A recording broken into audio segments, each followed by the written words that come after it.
Hi friends, about Gayatri మంత్రం గురించి తెలుసుకుందాం ఫ్రెండ్స్. గాయత్రి మంత్రం అందరికీ తెలుసు కదా. ఓం భూర్భువస్వః తత్సవితుర్వరేణ్యం భర్గో దేవస్య ధీమహి ధియో యోనః ప్రచోదయాత్. మరి ఒకసారి, ఓం భూర్భువస్వః తత్సవితుర్వరేణ్యం భర్గో దేవస్య ధీమహి ధియో యోనః ప్రచోదయాత్. అంటే గాయత్రి మంత్రములోని 24 బీజాక్షరాలలో 24 దేవతలు ఉన్నారన్నది మన పెద్దల మాట అన్నమాట. గాయత్రి మంత్రము పరబ్రహ్మ స్వరూపం, మోక్ష పదాన్ని ఇస్తుంది.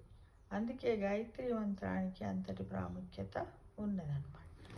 గాయత్రి మంత్రము 24 అక్షరాలలో తత్ అంటే గణేశుడు, సా అంటే నరసింహస్వామి, వి అంటే విష్ణువు, తు అంటే ఈశ్వరుడు, వావ్ అంటే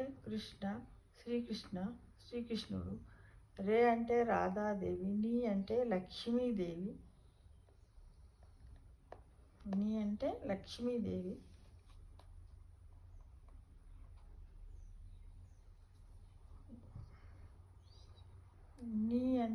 లక్ష్మీదేవి అనాగుడిని, యం అంటే అగ్నిదేవుడు, భా అంటే ఇంద్రుడు, గో అంటే సరస్వతీదేవి, దే అంటే దుర్గాదేవి, వా అంటే హనుమాన్, శ అంటే భూదేవి, ది అంటే సూర్యభగవానుడు, మా అంటే శ్రీరామచంద్రుడు, హి అంటే సీతాదేవి, తి అంటే చంద్రుడు, యో అంటే యమధర్మరాజు, యో బ్రహ్మదేవుడు, నహ అంటే వరుణదేవుడు, ప్ర అంటే నారాయణుడు, చో అంటే హయగ్రీవుడు, ద అంటే హంసాదేవత, యత్ అంటే తులసీమాత. అంటే ఈ విధంగా గాయత్రి మంత్రము 24 బీజాక్షరాలను కలిగి ఉన్నదని, ఒక్కొక్క బీజాక్షరంలో ఒక్కొక్క దేవతా స్వరూపం ఉన్నదని మన పెద్దలు చెప్పారు. కానీ ఇప్పటివరకు ఎవరికైనా తెలిసి ఉండదన్న ఉద్దేశంతో నేను ఈ వీడియోని చేస్తున్నాను ఫ్రెండ్స్. మనం ఎందుకంటే అందరం కూడా గాయత్రి మంత్రాన్ని జపిస్తూ ఉంటాం.